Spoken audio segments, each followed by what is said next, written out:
আসসালামু আলাইকুম এভরিওয়ান, কেমন আছেন সবাই? আলহামদুলিল্লাহ, আল্লাহ দয়া আল্লাহর রহমতে আমি ভালো আছি। আশা করি আপনারাও সবাই ভালো আছেন। আজ ছোট্ট একটা ব্লগ নিয়ে আমি আপনাদের সামনে আসলাম। আজ আমি আর আমার বাবু ঘুরতে বের হয়েছি। তো বাইরে যখন ঘুরতে বের হই তখন ও খুবই মজা পায়। তো আমরা দুজন রিকশায় করে ঘুরতে বের হলাম। আমি আসলে একটা আপুর বাসায় যাচ্ছি। তো আপুটার সাথে আমার আসলে ব্লাডের কোনো কানেকশান নাই, বাট তার থেকেও বেশি সম্পর্ক। হ্যাঁ, কথায় আছে না, আপনার থেকে পর ভালো, পর থেকে জঙ্গল ভালো। যাই হোক, এটা হচ্ছে গিয়ে জাতিসংঘ পার্ক। এখানে আমার বাবুদের বাসা।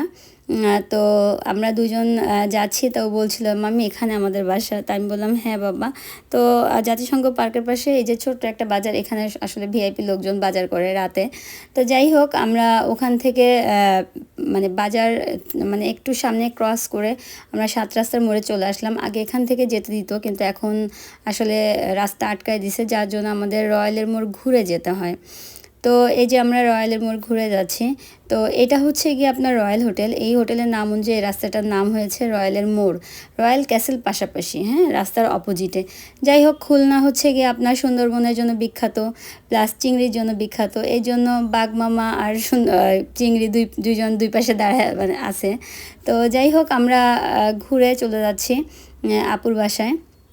তা খুলনার আসলে চিংড়িটা আসলে বাইরের দেশেও পাঠানো হয়।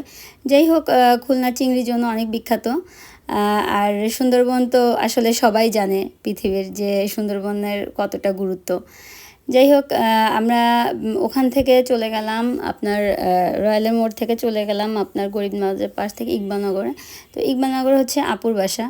তো আপু কয়েকদিন থেকে বলছিল যে আসো আসো, আসলে আমি সময় করে উঠতে পারি না বলে যাওয়া হয় না, কিন্তু তারা আমাকে অনেক ভালোবাসে। বাচ্চাগুলো আমাকে অনেক ভালোবাসে আলহামদুলিল্লাহ। তো বাবুকে নিয়ে আজকে চিন্তা করলাম যাই আপুর বাসায় একটু ঘুরে আসি। তো বাবু আর আমি যাচ্ছি। তো আপুর বাসা হচ্ছে গিয়ে খুবই সুন্দর। তো আপুর বাসার যে নিচটা, এটা আরও বেশি সুন্দর বাচ্চাদের খেলার জন্য। বাইরে যেতে হয় না, এখানেই খেলতে পারে। তো আজ বৃষ্টি হয়েছিল, তো বৃষ্টি থামার পরে আমি আর আমার বাবু চলে আসলাম। তো দেখলাম যে বাচ্চারা খেলা করছে। তো বাবু একটু খেলতে যাচ্ছিলো, আমি বললাম যে চলো উপরে আসো, উপরে চলো, ভাইয়ারা আছে আপুরা আছে, ওদের সাথে খেলো। যাই হোক, আপুকে আর কষ্ট করে ফোন দেওয়া লাগে নেই আমার। তো গেটটা খোলাই আছে। তো যাচ্ছি আপুর বাসায়। বাবু বলল যে, আমি বললাম যে বাবা তোমাকে কোলে নিব, সিঁড়িতে মানে কষ্ট হবে কি না? তা বললো না মাম্মি, আমি একাই যেতে পারবো। তা যাই হোক, আমরা উপরের দিকে চলে যাচ্ছি।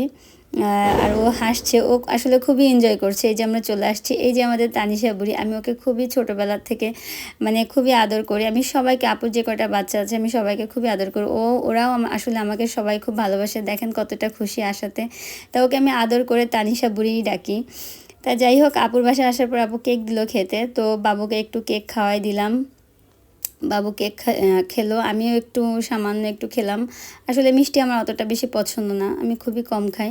যাই হোক, আপু আমার জন্য একটু আবার ঝাল আইটেম তৈরি করলো, একটু নুডলস রান্না করে দিল, একটু সিঙ্গারা করে দিল।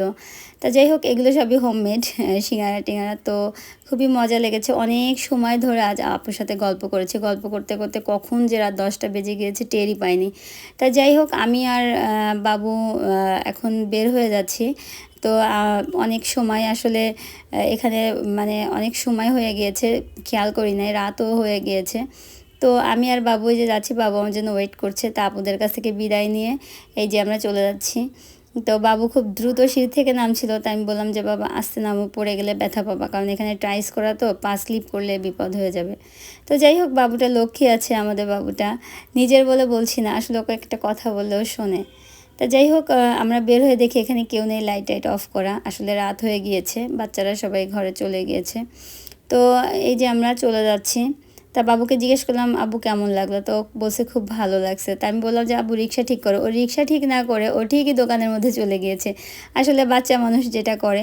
তা ওকে একটা স্টিকার কিনে দিলাম, ও অনেক খুশি, দেখেন ও কতটা খুশি। আমি বললাম যে বাবা তুমি খুশি? তা বলছে হ্যাঁ খুশি। ও একটু লজ্জা লজ্জাভাবে আমার দিকে তাকাচ্ছিল। তা যাই হোক, ও খুশি তো আমরা খুশি।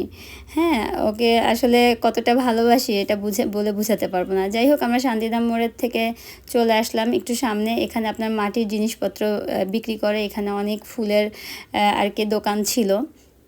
তো এখান থেকে গেলে না, রজনীগন্ধা ফুলের, বিভিন্ন ফুলের মানে খুব সুন্দর ফ্লেভার আসে, মানে খুবই ভালো লাগে এই জায়গাটা। এই মোড়টা খুবই জমজমাট। যাই হোক, আমরা বাসার দিকে চলে আসছি। আজ এই পর্যন্ত।